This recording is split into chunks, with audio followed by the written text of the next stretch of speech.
Hey everyone, thanks for joining. Today I'm speaking with Dr. Tabia Lee. Lee was the director of the Office of Equity, Social Justice, and Multicultural Education at De Anza Community College in California, and she's also on the board of directors for Free Black Thought. I became aware of Lee when Free Black Thought and some of the people associated with it started tweeting out stories about what had happened to her. Lee got fired from her job because she wanted to have opposing ideas brought forth.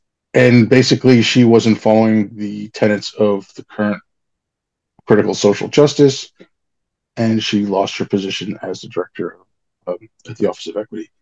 Hey, Lee, thank you very much for coming on. Thank you.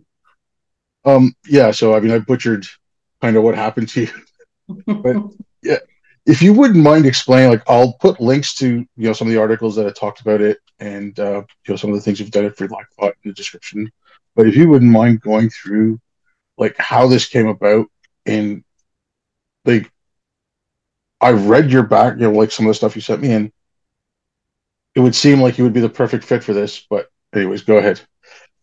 Yes. So I started at De Anza College, Obeyed, in August of 2021. And I went through a rigorous process of hiring and interviewing. I went through multiple panel interviews. I had to do a teaching demonstration, and my final interview was even with the president of the college and other senior leadership in his cabinet. And so this was something that, after many years of, I've been a lifelong teacher, lifelong educator, like this is my vocation. And after many years of being an adjunct, like a decade or so, in multiple schools and places, to finally have a full-time tenure track faculty position and it be a faculty director position. This was like a lifelong dream for me, on topics that I've been working on for the past 4 decades since I've been a teacher, equity, social justice, multicultural education, all things that I've always been involved with. And so when I interviewed, I was very transparent about who I am, what is my teaching approach. They asked me a lot of questions. They told me about, De Anza, and some of them mentioned like, the office that you'll be working with, it has a problem with being a little too woke. And and when I hear terms like that as a teacher, I always want to know, like, what do they mean? Because it means such broad things to so many people. So they define woke as alienating some of the faculty, calling people out a lot, calling people racist and accusing them of being racist. And so I told them, I definitely don't identify as woke as defined by that in that way. And I told them what my approach was: to bring people together, to have multiple perspectives in a space, to welcome everybody, to try to identify common points that we could rally around to best serve our students. And I told them I view myself as a public servant as a teacher, especially in the community college space. It's public school. I even did my teaching demonstration on calling in over calling out, just to, demonstrate to them like my commitment to those principles of making truly inclusive spaces for different viewpoints. And I was hired on. I thought that they hired me because I was the, right person for the job and had the right vision. And, and I started to do my work, and it was almost immediate that the problems started. That it became clear that the people that were in my immediate team viewed me as a problem almost immediately. I'm talking like the first few weeks. We were getting together, and I'm someone, Obaid, I don't like to come in and think, oh, I have answers. I have a solution for people. Like, I want to hear what they tell me and, what their needs are. Yeah. So I asked my team, I was like, hey, how do you guys take notes? How do you work as a team? What's your process?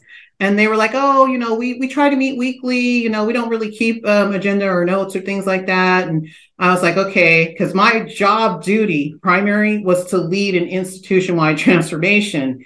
And so I knew from past experience of leading transformations, like we can't just get together and meet and chat with each other. Like, we would have to be setting some goals and like actually monitoring what we're doing, evaluating it. So I made a Google Doc for us. And I was like, hey, we're all editors in it. Maybe as we meet, we can put up ideas for agendas. Maybe you could tell me some of your projects that you're working on, and I can, see where I can devote time or who can help each other. I'm new here. I don't really know how things work. And as I was explaining the Google Doc, that's the first time that a big issue happened, where I was told to stop what I was doing. I was told that what I was doing by explaining that Google Doc and trying to get us to collaborate on it, I was white speaking and white splaining and supporting white supremacy. And I honestly had never in my life heard white supremacy or white speaking or white splaining be used that way. Like no one in my life or my environment had ever called me a white supremacist. I had never even really heard anyone else called a white supremacist. So I was just kind of like, I knew though, it felt very bad. I'm a racialized Black woman. Someone's calling me a white supremacist. To me, that means that I'm aligned with neo-Nazis or KKK members. Like that's what I've always known my whole life to be a white supremacist. But I came to find out as I attended meetings and things, that's not what they were meaning. They had a totally different definition of white supremacy that I had never heard of. And one day they had a slide up that had a citation. So I was able to go find where that was coming from and to read it. And I was just, I was disappointed, confused, a whole bunch of different emotions that this was being held up as the truth and how we judge people in an academic setting. Like some of what you said there, like especially the white supremacy thing. So this was what got me into trying to figure this out and looking into like where this came from. So, people who listen to this know this. I worked overseas. I worked in the military. I came back from Afghanistan in 2014, and I was never an outspoken person or whatever, but social media was around then. When I got back, like while I was away, I didn't really use social media. But when I got back, I was on it, and I was like, okay, I was seeing all these things about Islam, and I was like, that's wrong. Like that's patently wrong. It's a lie. So I would just put up posts on my Facebook thing. I didn't know anything about public settings and private settings. I didn't care. And then all of a sudden, like I got called a white supremacist, and like you said, you're Black woman. I'm brown. I'm from India. And I was like, that doesn't make any sense. How am I a white supremacist? Now, and then I just started looking into it. I just started reading. And I just, I'd read postmodernism when I was in school. Like I went to university, in the early 90s. I did poli-sci. So yeah, I touched on some of the post-colonialism. I touched on some of the postmodernism. Didn't really do anything with CRT or anything like that because it didn't come into my field really. But I knew what some of that was, but then I started reading this and I was like, where's this coming from? And then it was when I started reading, I think the first thing I read was with Peggy McIntosh's thing about the knapsack. And I was like, okay, what is this? It's just, and then I started reading more and more. And then I got, okay, when they're saying I'm white supremacist, it's I am actively participating in a system that they believe is a system that was built by white supremacists for white supremacists. And it's not the KKK, but it is holding the white race supreme over all others. And by my participation in it is me being a white supremacist. That's the way I understood it. I'm like, okay, but that's insane. To me, that was just, okay, that's wrong. And so, like, I don't know, like, but as soon as I came back, I don't know, it was because I was like the frog that was thrown in a pot of boiling water and everyone else was just kind of swimming along thinking it's nice and warm. But I started seeing it. So, I mean, what had happened to you? I remember a couple of cases or 3 cases that stand out to me. One was in the States. She was a trans woman. She was the head of, and this was all happened with students. 2 were students and 1 was outside the academy. She was the head of the student diversity office or something like that, like the student council diversity office or something. She was a woman who was transitioning into a man. She was also white. once she fully transitioned and became a man, then he was now a white male and was not diverse enough to hold the office and lost her job or lost his job. And this was in like 2016ish. Something similar also happened in Scotland. And then another one I remember reading about was a police officer who was a trans man, and he started up a trans pride parade. I think it was on a Trans Day of Awareness or something like that. He provided security for the parade, and at the end of the parade, wherever it was ending, he organized a big event, a big party. He showed up to the party dressed as a police officer, well, in his uniform because he was providing security for the parade, and he was asked to leave because he was making the trans community feeling unsafe. It's just like to me, this stuff has been going on. It's been all around. And it just, I mean, I'm not trying to put any pointing fingers, but it was there and it was growing. And I mean, you must have seen some stuff in academia where there's a spread of this, and now it's coming into STEM where I know someone I know in Montreal, he got a grant refused because he said, well, I'm looking for he's a professor of chemistry. He's doing a chemistry research paper or research project. He needed chemists, and he said, I'm going to look for the best chemists. And because he didn't have a diversity statement in his hiring practice, he got his grant refused. And so, I mean, this is affecting a lot of stuff. So I just just a lot of rambling just to say, did you notice it, or did you see any rumblings of it? How aware were you of what was going on in academia or in some parts of academia? So this is a field that I've worked in for decades. The definitions that are in use and the way that they're being practiced, the toxic way that they're being practiced, I did not encounter until I started strongly interacting with the California community college system. Because all the other places that I had worked and, districts that I had worked in, and the positions I had held as a teacher and a teacher educator and an adjunct professor, at some private colleges and universities. What I know now, Obaid, is that those were working from a classical social justice perspective. That's what I call it. What's in operation at De Anza, what I call it, not what they're saying, but they need to just start saying it and admitting it. They're using a critical social justice approach. And those two approaches are very different from point A to point B, from how you view the world, how you see knowledge, what's your end goal for society, what is social justice, all of those ways, they're very different. And if people were more transparent about what they're doing and what they're advancing, I think that would be beneficial for everyone, including, this is a public school, the tax-paying public. If we only want to promote one ideology and exclude all the others and not make space for different ways of doing the work, or even admit that there's different ways to do the work, that's problematic.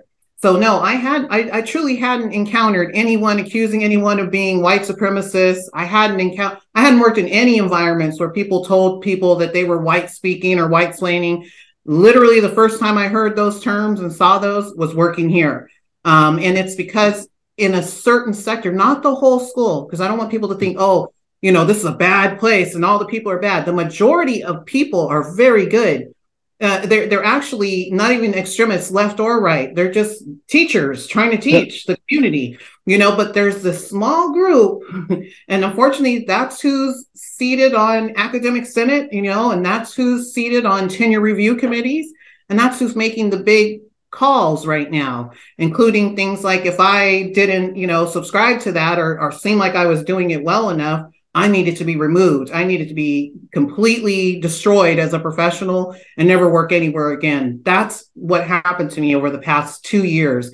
It was literal bullying, harassment, intimidation, constant undermining. It was nonstop.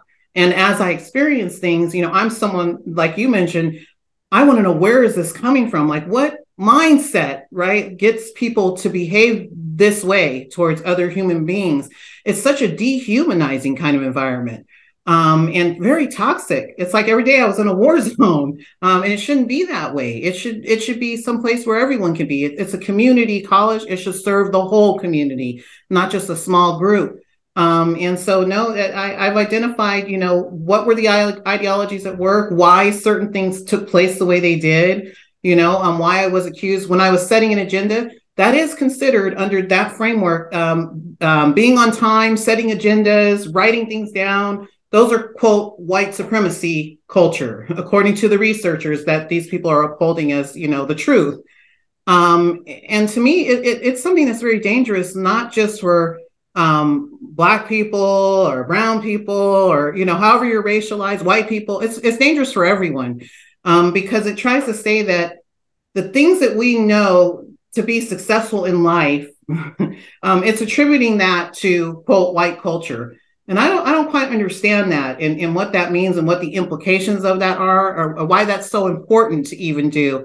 But then it makes me wonder, well, then what do you think of me as a racialized Black woman, right? How was I supposed to be? Was I supposed to not be on time? Was I supposed to not be able to read or write? Was I supposed to, be all the opposite of that? And then I would have been okay? I mean, I don't know. That's bothersome to me. Yeah, and I mean but it's just completely ahistoric. I mean, I did a short thread on this on Twitter and it kind of took off a little bit. So there's a quote from Plato talking about math, and he's asking, Greeks, like, can you count, can you count 1, 2, 3, 4? Addition and subtraction. He's like, there's children in Egypt who can do math better than grown men and Greeks, and he's like, where I think he can compared Greeks to like pigs or dogs to like the humans that the Egyptians were when it comes to maths and how advanced they were and everything. And there's a flow of information that went back and forth. And if the North Africans and the Persians and the Iraqis hadn't kept Greek knowledge a lot, it wouldn't have come into Europe. And they also advanced on it. They put people like Averroes and Avicenna studied in Europe, and just along with the Greeks. So it's a denial of that. It's a denial of this is a shared knowledge. There's an article in I think it's called I think the magazine's called Aeon. It's online, and it was about this Ethiopian. I think he was an advisor or something for the king. I'm just going by memory here, but he fell afoul of the king. That he ran away. He'd been taught like a local rhetoric and like a course on rhetoric and a local course on logic and things like that. And he hid in a cave basically for a couple of years, just going to like little small villages here and there just to pick up some supplies. But he wrote down ideas that were very similar to like Locke and Hume 100 years before they were writing in Europe. So it's like I said, it's a denial of what this knowledge is. It's turning something to sacred. Like, this is forbidden knowledge. We don't want you to have it. And it's the article you had in was it Compact? You talked about trying to compare Sheena Mason's work with Kendi. And if you're on the what you were calling like the classical social justice side of things, you would allow that debate. But the new critical social justice, no, because that might cause someone harm. It's but like I said, they're ignorant of where even their knowledge comes from. I mean, I wonder how many people who've read Kendi, or especially How to Be an Anti-Racist, I wonder how many of them actually read Fanon, because Kendi is a very watered down version of The Wretched of the Earth. Like, some of the ideas from The Wretched of the Earth are present racism to cure past racism. I mean, like I said, it's very, very watered down, but it's like, I'm just kind of wondering how many people have actually read that. Like, they're ignorant of their own information. They're ignorant about what their own side is. Mm-hmm. Mm-hmm. Yes. And when I did that, in writing, people chastised me. They told me that I should never speak about or teach about controversial topics. And I'm like, how do you do transformative work without ever speaking of a controversy. That was actually in a written comment in my phase one.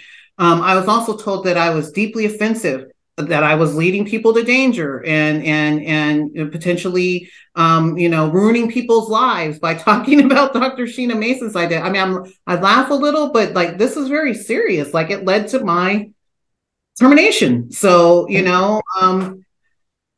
and they're very, it didn't matter that I would present evidence, or say, this is what we need to do to like build bridges between these different polarities that are on the campus. We need to come together. We need to have spaces where we can talk. That was all considered just wrong. I was told not to do it. It was inappropriate. And so all the things I'd worked, like I got my doctorate to be a professor. Like that's what my lifelong dream to do, to be able to engage people in critical thinking and talk about, issues of the time, to be told that here I am in this director role where I'm supposed to transform things, but don't you ever speak of a controversy. It was like multiple messages, mixed messages. And then constantly as I would do stuff, Obaid, everything I did, they would invert it. They would attempt to make it a negative somehow, like, and the participants will be like, this is great. We need this here. Like, thank you, Lee, for this new approach. And, it's so refreshing. Like, that's what I got from the participants. But from my evaluators, I was getting, you're dangerous. You're leading people to danger. You're offensive. You shouldn't be doing that at all. You can't accept criticism. I don't know how that works, but that was a one that kept coming. So, yeah. I'm sorry, I shouldn't laugh. I shouldn't laugh at that, Lee. But like you said, it is when you tell someone that. I mean, it sounds like you're crazy because it's just not rational. One of the things you're talking about there, so like Lee, you mentioned that they were saying, "Oh, you're leading people to danger." Now, I compared some of this stuff to some things that happened in Islam. Now, there's an idea in Islam of fitna, which is you're causing corruption in the land, and that's by your ideas, that's by your speaking. So, if you're an atheist and you keep it to yourself and you don't let anyone know, you're fine. As soon as it becomes public knowledge, well, then sorry, we're gonna have to kill you, right? Because just the fact that you're there and you're existing, you are dangerous. You're spreading these dangerous ideas. I mean, take a look at the Taliban. They destroyed those Buddhas, the Bamiyan Buddhas that had been a couple thousand years old or 1,000 some odd years old, because that was from another religion and that might cause people to stray from Islam. It was the same reason why ISIS blew up some of the ruins in Palmyra, because it is from pre-Islamic age. And so that might, it might cause fitna. And so there is a religious zeal to it. I know a lot of people compare it to Maoism, and I like, there's people like, I see people who actually had lived under Mao and they talk about some of that stuff and they compare it. And yeah, I mean, this stuff all rhymes. It's very similar, but like this has that religious zeal. I mean, like the whole idea of whiteness and everything too. To me, it strikes me a lot as like the Calvinist idea of total depravity. Like the way people talk about it is, I don't want to be consumed by whiteness. It's like that whole idea of total depravity in Calvinism. Sin is all around you. You're going to be consumed by sin unless you act in a certain way. And it's just, so, I mean, it has that to it. So, I mean, reading about your story, like, it was just like, you were an apostate. You are no longer, it's like Nicole Hannah-Jones, like, you're not politically black. So you're not, ISIS has decided that you're not the true Muslim. Like, it's like that's what strikes me a lot about this stuff. It's how totalitarian and how authoritarian it is about everything, and like the religious fanatic zeal that it has. Yes, Obaid, I would, when you mentioned the Taliban and how they spent, days literally with mortar shells attacking those statues, and people couldn't understand it's a drive. That's religious fundamentalism. And that's what I see in critical social justice, the application of it in higher education, in civic life. There's a fundamentalist aspect to it. And I was even told, you are not representing the ideas you were hired to represent with fidelity. And a group of people went to the board of trustees, and that was one of the statements that I made, that I wasn't representing the ideas I was hired to represent with fidelity. I just never heard such a statement. I didn't know I was selected, for this position to represent any idea with fidelity, and what that really means. But then when I learned more about critical social justice and how it is an orthodoxy, and I would even say it's a fundamentalist orthodoxy because of the exclusion, the shunning, the silencing. I'm still on contract at De Anza till June 30th. I go in every day because I'm duty bound. So like I'm on a contract. I show up, but literally my core team does not talk to me. They do not respond to my emails. If I ask a question, it's like I'm not there. I'm a complete no one. In the lead spaces where I'm supposed to be serving as faculty lead, I'm ignored. I'm a spectator. It's like sit down and be quiet, and learn from us, even though we're not teaching anything, So that's the environment that not just me, but other people, if they dare to ask a question, they will get the same treatment. And the sad part about this thing is, when I came in, I did over 60 hours needs assessment conversations, faculty, staff, administrators. I was told of this intolerance for like different viewpoints and stuff. I was warned by people, about just be careful. We don't have a lot of diverse perspectives here. And I just kind of like, noted, okay, this is becoming a theme, like more than one person, another person, another person. But then when it started to happen to me, I knew what they meant. And I knew why they were warning me, like, be careful. I was even told at one point, Lee, like, we love you. We love what you're doing. Please just be quiet. Be quiet and make it through tenure. Don't ask any questions. Just make it through. And then you can start asking questions. And I'm like, how's that going to work? How am I going to magically like fake myself for 4 years? That's how long the process is. And then after that, when I make it through, then I'm going to start asking questions that no one ever saw me ask and being a different person. Like, that's not being real, like I just couldn't be fake for that long. But that's the pressures that are on people. If you want to keep your job and your, benefits and your space in this space, be quiet, go along. And once you make it through, there's no way for you to make a change because you've already gone along all that time. And now you just have to keep doing it. That's how it works. And it saddens me. But that's okay. So, again, reading your article and all that, it wasn't, the president, it wasn't the deans, it was the middle management, people who, they're not the ones who set policy or set a mission statement or anything like that. They're the ones who go in and do all the nitty gritty, and they get, they're managing the people who are doing actual work.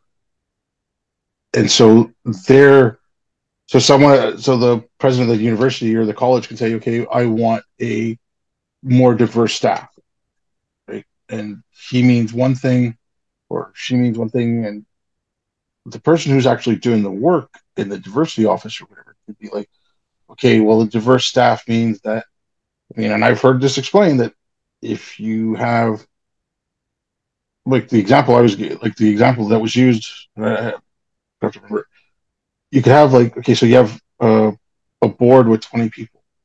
So you have two boards. One's got, all different races, genders, sexual affiliation, whatever, including white. And the other one is like pretty much either like, it's all black, all brown, all, Asian, whatever.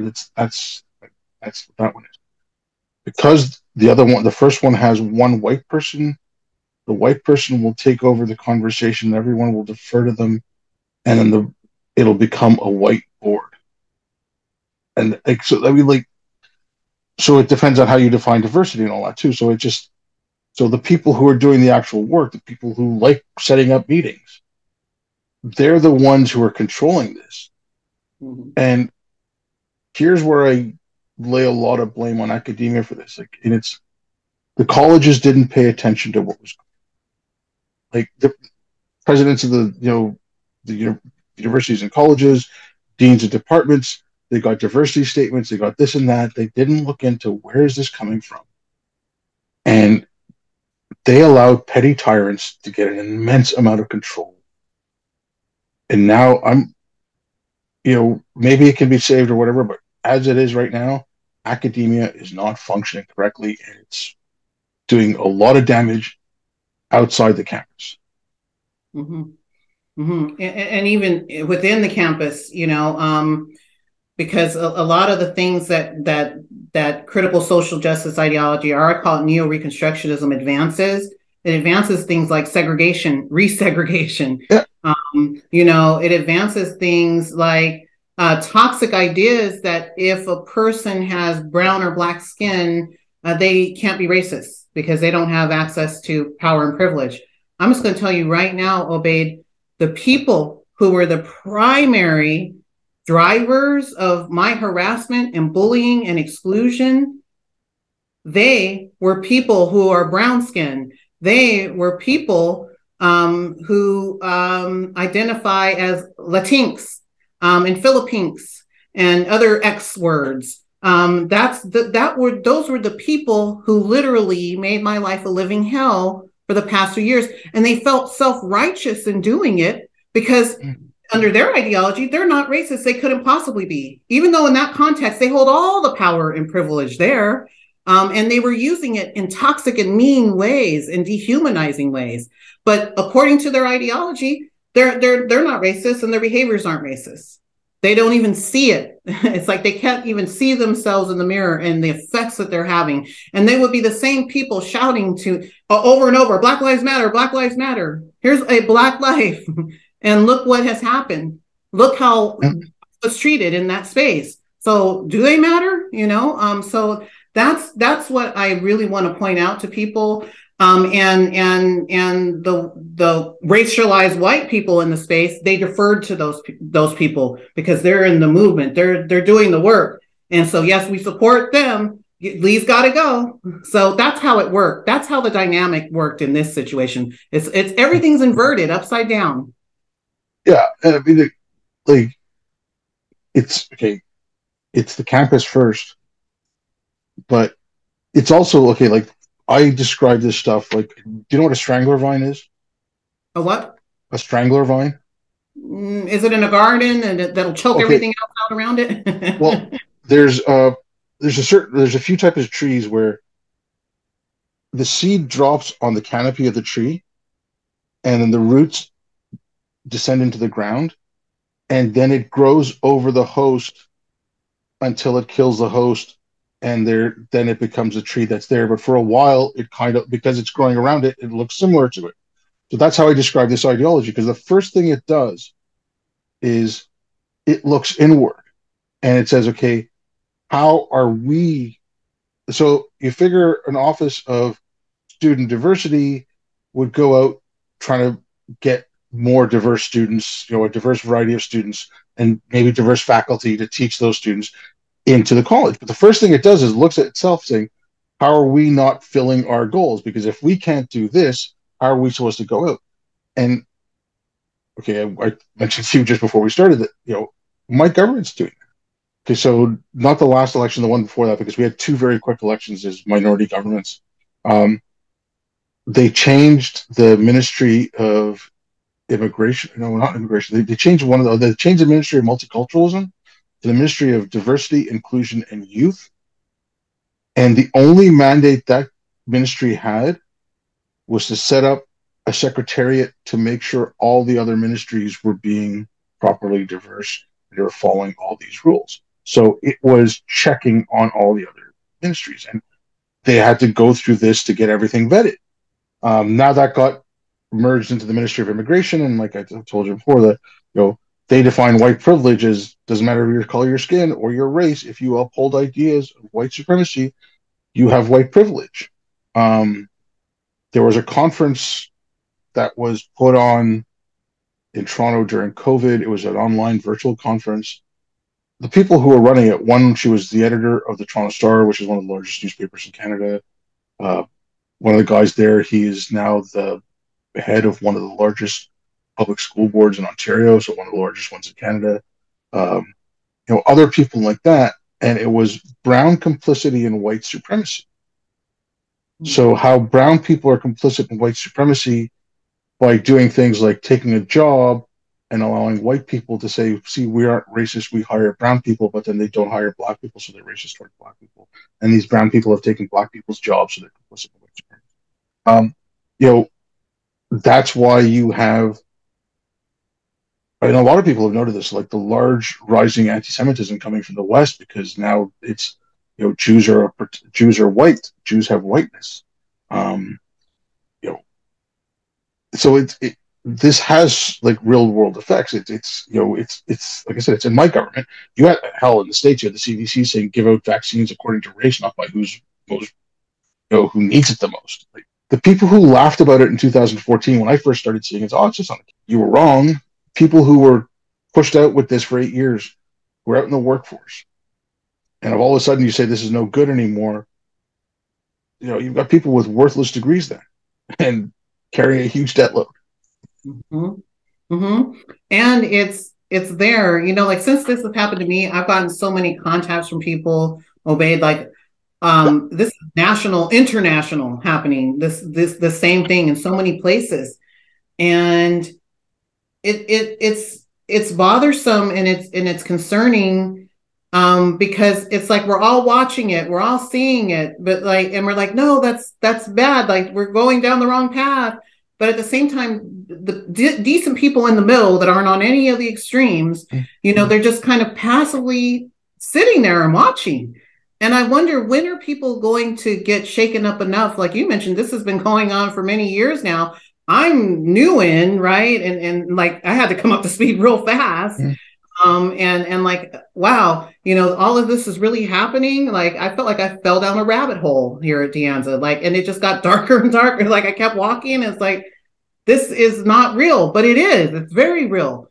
And I just wonder what it's going to take to get the people who are just passive to stand up and do something before it's too late. And I feel like we're like at this moment where it's like either good, decent people are going to stand up and say, like, to both all the extremes, like, no, we just want to live life and have compassion and grace and all that be humans, good people. Are we going to just go off into a deep end of an extreme one way or the other? I mean, all of the extremes to me are dangerous. And you're going to have one, and then it's going to flip to another one. I mean, we're going to always be on these poles. It's yeah. I mean, like what you're talking about there. Like this is one of my first thing I started seeing all this, and I was like, okay, you're going to get overcorrections. We're going to get overcorrections coming from the other side, and I'm like, what are you going to do? And now, especially because you are seeing, especially for the last couple of years, ever since George Floyd happened, then you had all the BLM riots, then all these, diversity courses started coming through K through 12, and that's when people really paid attention. And I disagree with some of the bills. I agree with some of them. Like there's good and bad. Like the Stop Woke thing in Florida. I agree with what they're doing in the K through 12 because some of those, like especially like the trans stuff, which it's not age appropriate to be in, grade school libraries and things like that. We can argue about high school, but again, look at the age appropriateness. I disagree with not allowing like. Okay, I think CRT is a bunch of nonsense. I know people I know and respect think, okay, it's got some value. I don't.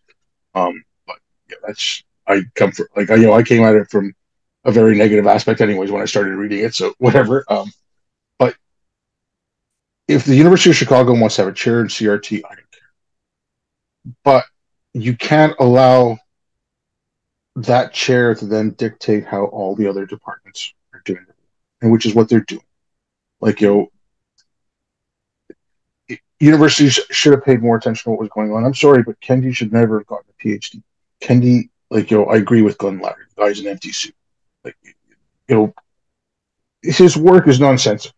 Listen to him talk, and he won't defend what he does. So, I mean, the guy did not deserve a PhD. And I think Kendi getting a PhD and people getting PhDs on things like that devalue higher degrees. And it's, they've, like I said, so these overcorrections are happening, and the institutions that were supposed to protect us have given up the values that protected us from crazy. There's always been crazy, but we had a strong defense. But now it's gone. In the U.S., the ACLU is a shadow of what it was. 10 years. Mm-hmm. That's a Mm-hmm. huge loss for people. Yeah. Yeah, and so many some people have contacted me and they said, like that's terrible what happened, but your position shouldn't even exist. Like, and there's some points to that. I do agree that this should never have been a faculty director position. It shouldn't be subject to tenure review process if you want some person to come in and transform things.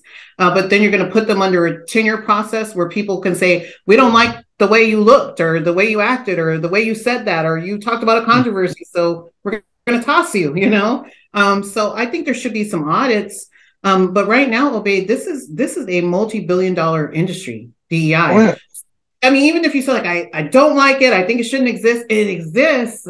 So it's like now part of my mission is to tell people, about these different ideologies, that there's different ways to do the work. Do the work. yeah. That famous phrase that we like, that the people like to say, there's more than one way. And depending on what ideology you're working under, you're going to have different outcomes for your organization, for your community, for your society. And people really need to understand that. They need to start looking at the roots of this and what's the end game. Like, are we really wanting to have equality of outcomes? Do we understand what that means? And are we all on board with that? But I mean, it's like what you're talking about. So like someone like Chloe Valdery, and there's also another woman, Ishtar Manji, who they do DEI, they do anti-racism, but those words have taken on such toxic meaning right now. Like even diversity in and of itself is not a bad thing, but it's how you're going about it, what you mean by diversity and what you want enforced at, like, if you want, when you say diversity and then the end goal is we want exact population representation, I mean, it's not going to happen. Um, it, it, so all these things matter. I mean, like, it's, I joke around, like, I mean, like, one of the things that irritates me the most about it, and it's, it is the language. Like, narrative used to be a perfectly good word. Now I hear it and I cringe. It's just, it's things like that. Like, I mean, we've lost important words that we can't use anymore. And it's, again, going back to like the late 80s, early 90s when the first political correctness thing came. And I was hearing stupid things. I mean, the first thing that went through my head back then was, this is 1984. This is newspeak. This is language without substance. And, that's what you have now. Like, I mean, some of these books that I've read, I'm just like, what does this mean? And then if you get into the gender stuff, if you get into like Judith Butler and Gail Rubin, oh my God, like the stuff Butler wrote, like how? Like, this is not scholarship. This is just the ramblings of a lunatic. Yes. And that's why I think it's so important for people to become more aware of what are these different racial ideologies, gender ideologies that are being advanced in all these different spaces. And not just that, in our teacher education programs, like we're teaching people how to teach, but we're doing it through this lens of neo-reconstructionism and toxic gender ideology. And then the teachers think that's how I should engage my students and communities, and they go out and do that. So it's like we're perpetuating it. And so I'm just hoping that, I don't know if we can eradicate these things, as some people suggest, and they say that we need to. I don't know if that's possible at this point. So maybe what we should focus more on is bringing out those non-mainstream perspectives, bringing out those non-mainstream solutions, efforts, people who are doing the work, Chloe Valdery, Dr. Sheena Mason, Carlos Floyd, like all of these people who they're out on the margins, to steal a phrase. We're the margins now. So, and it's just a strange universe to be in. And I hope that people will start looking to those outer areas and regions that aren't in the neat box that's being packaged and just replicated everywhere. And that people start to question more and ask more questions and not be afraid to, but that you're going to lose everything just for asking questions. Like, this is another thing where I compare it to Islam. And it's like I've been saying lately, and I've kind of been seeing it for the last few years. So right after 9/11, the playbook that was used for Islamophobia and defense of Islam is the same playbook that's being used now. So I mean, I'll go back to the trans issue. What happened to Riley Gaines at SF, was it SFU or wherever? San Francisco State, yes. Yeah, and the statements that have come out. Okay, two things about the statements that have come out from the university. One, that was like Hamas praising a terrorist after a terror attack. Mm-hmm. And two, they were blaming Riley, and it was just, it's that, like, you're just calling her transphobic. So she is an apostate, she is an infidel, she's a heretic. So it's okay to stone her to death. It's okay to burn the witch, and it's that same thing that happens. And like, it's that playbook from Islam. It's just, my family is Muslim. I criticize Islam. I get called an Islamophobe. It's like, no, I'm not afraid of it. I'm criticizing the idea. I'm criticizing the hijab. I'm criticizing the fact that, in 13 countries, I should be put to death because of how I think. Like, I joked around with a friend of mine. It's like, okay, well, I just looked at timelines, and it was, the intersectional framework came into academia in the early 90s. The people who graduated with PhDs and masters starting at the late 90s, then they started going back into the administration. They started taking jobs in HR, going into government, going to politics. So in 2001, after 9/11, when Bush doesn't want to be called a racist, his government goes out and looks for people to fight racism. They're going to get these people. And it's going to come in. And that playbook that was used, it just grew and grew and grew because they just hired people that thought like them. Because I hire people that I think like me, and that would, well, not exactly like me, you know what I mean? Like, people have the similar mindset, and that's what they're going to do. And and so that's where this comes from. And it's the same thing. You're going to see the same thing happening over and over again. Someone Chris, and it's the identity as well. I think you brought this up. It's if I because Sheena Mason questions the whole idea of race, and if you make race your identity, her doing that, she is attacking your identity. So it's like, hear Muslims say this all the time. Like, if you attack Islam, you're attacking me. I am Islam. Like, my religion is me. Just so that there's a lot of it there. Sorry, I ramble, so you can cut me off anytime. No, what you mentioned, that was exactly the response, because I actually brought Dr. Sheena Mason to De Anza campus in the fall, in September of 2022. And there was a lot of resistance. I was told that, I didn't need to bring her. There was no space for that. Racelessness, was not aligning with decentering whiteness and all of these things. And I'm like, yeah, no, it's beyond that. It's a way different approach, and we need to look at root causes to really make some positive change in the world. And the people came to her workshop, and they were like waiting like wolves. They wanted her to say one thing, you could tell they're like on the edge of the seat. And at the end of it, they were just kind of like confused, and because all the things they thought she was going to say, she didn't say that, and they couldn't attack her on all the questions they had. Some of them had written down questions ahead of time. You could see it, like they're on their phone, like doing stuff. And then we talked about intersectionality, and one woman said, I really value, intersectionality. It's a valuable thing that I, view everything through. And what are you saying, that we need to get rid of intersectionality? And Dr. Mason was very calm, and she's like, no, not at all. I'm just saying remove the race component of it. And the look on the person's face was like, and she goes, well, what will we do without race? How will it work? Like, there's a fear. They need that construct for everything to work in their dialectical arrangement that, that they understand the world through.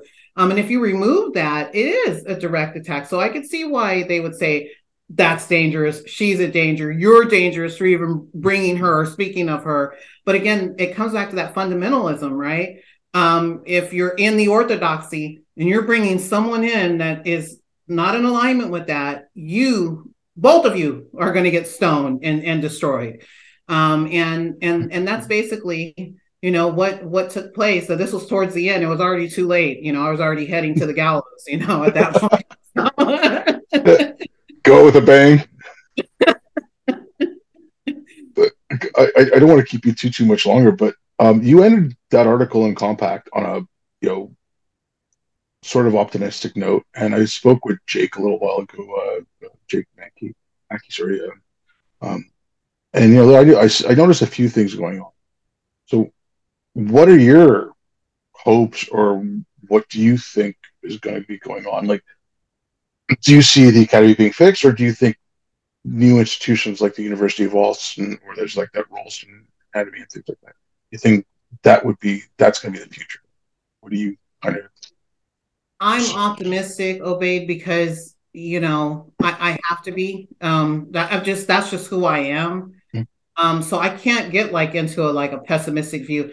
Like I feel like it will be easy for me to become very jaded, and I would become just like the people who were so mean to me and so dehumanizing to me. Like if I responded to them the way that they respond, like if I just met them the same, I could expend my energy doing that, but what good is that? Like, what good will that be for the world, for the children, for everyone moving forward? So it's like I can't adopt a pessimist viewpoint, or one that says there's no hope. Like, oh, we're all just stuck. Like this is going to end terrible. Like I don't know. If I started to believe that, who would I be? What would I be? Like that's just not a demeanor that I've interacted with the world with. I always have this hope in like human agency.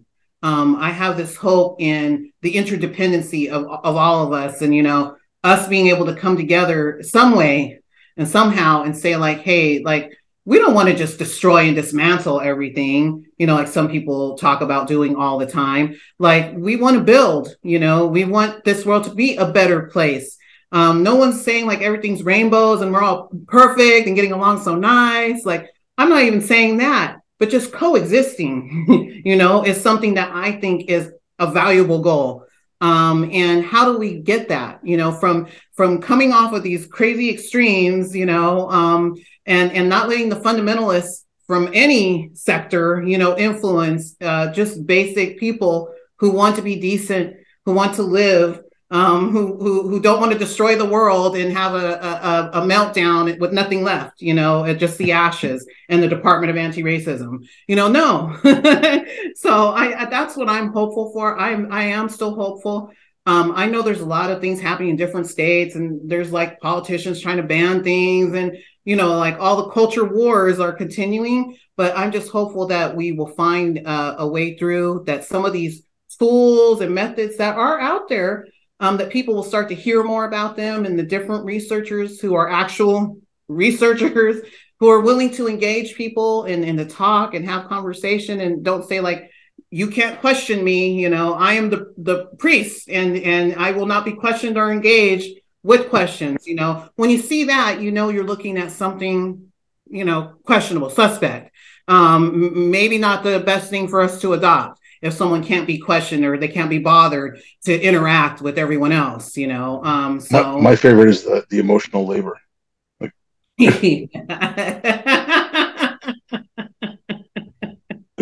you ask a question, it's like, well, don't make me expend my emotional labor. How am I going to learn? Yes. Look, this has been great talking with you, Lee. Like, I'll put the links to some of your articles and stuff in the description, as I mentioned. If there's anything else you want me to put in there, I'll put that in there as well. If you have any last words, if you want to let people know if where they can find more about you or anything like that, go ahead. Yes, so I am working, with Free Black Thought. That's been my rock through this whole, experience at De Anza. Great people, great solutions and alternatives through that journal. So you can find me there. I'm also connected with Foundation Against Intolerance and Racism. So, lots of different places you can find me, or just Google me and, see where I pop up. But I'll still be here. And I'll still keep fighting the good fight. That's what I was born to do. So well, thanks again, Lee. It was great talking to you. And thanks everyone for listening.